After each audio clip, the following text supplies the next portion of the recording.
Welcome!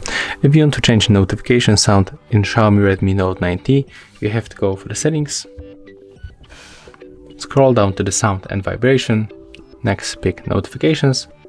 Here we got the few sounds.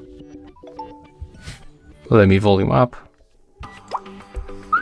You can also go for the more by tapping here, and you will be able to go for all ringtones. So here we got the notifications and the ringtone. You can also pick your local ringtone, your custom ringtone from the recorder, file manager or music. But let's stay with nature, bird, fireflies. After that we can go back. If you find this video helpful, remember to leave a like, comment and subscribe.